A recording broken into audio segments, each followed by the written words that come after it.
Well, good evening, ladies and gentlemen, and thank you very much, Mrs. M.S. Cole, for that great introduction. M.S. Cole, my gosh, that sounds like a battleship or a destroyer. She hasn't been that hard to work with. Well, I'm new at this comedian business. In fact, I'm what they call in the trade a closet comedian. Now, if I'd had my way, I'd have stayed in the closet. But Pastor Rob dragged me out of the closet kicking and screaming. It all happened about 6 months ago. I was giving a presentation at Children's Time for the kiddies, and I intended for it to be dramatic, although the parents thought it was traumatic. But the Reverend Rob told me that my presentation was hilarious. Now I'm giving a hilarious presentation, and he'll probably tell me it's dramatic. But you got to remember one thing: not even Pastor Rob is right all the time. Rumble, boom, crackle, whack. My gosh, you got to watch what you say around here, don't you? Well, tonight I'm going to talk a little bit about the life and times of Bubba Smith, a poultry farmer from right here in Eagle Rock. Now, our story begins in the winter of 1940. Bubba and his wife are at the breakfast table eating cornflakes. Mrs. Bubba has her hearing aid turned down low so she doesn't have to listen to this terrible crunching sound. Bubba suddenly hears a clamor and a clang and a bang.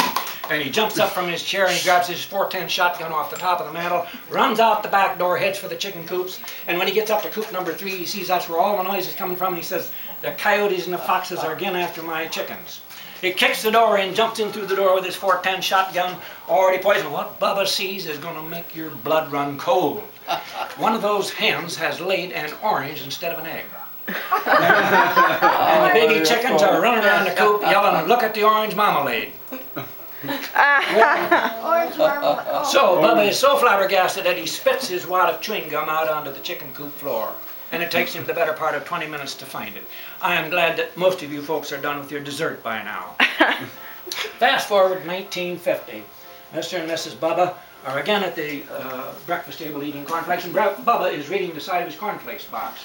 It reads, "Send $2 and 2 box tops to Battle Creek, Michigan, and you'll get a culinary course and learn good manners." Well, Bubba's always out for self-improvement, so he sends his $2 and his 2 box tops. His course comes, and Bubba studies night and day all winter long, and come spring, Bubba graduates. Not only does Bubba graduate, but Bubba graduates summa cum laude. Now, when you figure that summa don't come at all. And Bubba's not only come but he's cum laude. It gives you some idea of the magnitude of Bubba's achievements. Mrs. Bubba is beside herself because Bubba says, "I'm going to go to Springfield, the big kahuna, and I'm going to practice my newfound good manners." And Mrs. Bubba, she is so excited. It's been like 5 years since she's been to McDonald's. She jumps up, runs into the bedroom, opens up her drawers, and at any rate, Bubba immediately appears in the doorway and he says, "Hold it right there, Mrs. Bubba. Somebody has to stay behind and feed the chickens, and that someone is you." And Miss Bad Karma. Well, the following day, Bubba leaves for Springfield, solo Suzuki. And he pulls up in front of this opulent-looking place with a kind of an agrarian theme. And he walks inside, and the young lady comes up to him and she says, "Can I help you, sir?" And Bubba says, "You certainly may, my little chrysanthemum." He says, "I want to order it this time." He says, "I want filet mignon. And I want pheasant under glass, and I want broccoli bourgeoisie, and I want spinach la souffle, and I want carrots la carotine, and I'm going to need a good wine to wash all that crap down with." He says, "I think I'll have Chablis 24. If you don't have Chablis 24, I'll take Chablis 23. If you don't have Chablis 23, give me any good Chardonnay." He says, "I really don't give a rat's as long as you don't give me any of that cheap crap you use for communion." The thing about excommunicating me on that one. So, at any rate, she steps back and she says, "You're Bubba Smith from down at Eagle Rock, Missouri, aren't you?" And Bubba's so flabbergasted, he throws his sunglasses down to the floor and he says, "How in the devil did you know that?" And she says, "This is a hardware store, Bubba." Now I'm going to cut through the intermission and we're going to go to the second half of Bubba's life, which is a little quieter. This part begins in July of 1969. Man has landed on the moon. And this is like an epiphany to Bubba. Bubba sees how he's going to make a nice, paved, easygoing retirement for himself.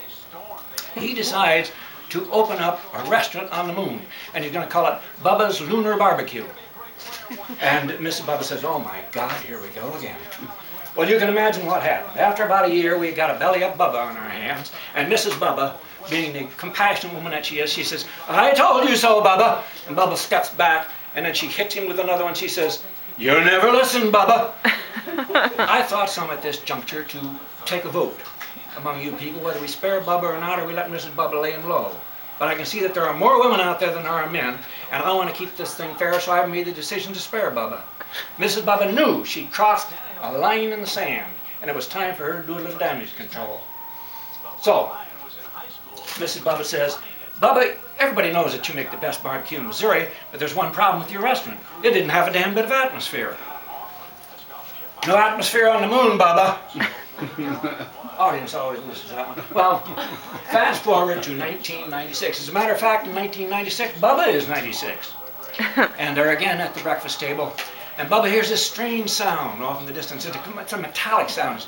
Clickety-roon, clickety-roon, clickety-roon. And Bubba jumps up and he says, did you hear that? And Bubba says, I didn't hear anything.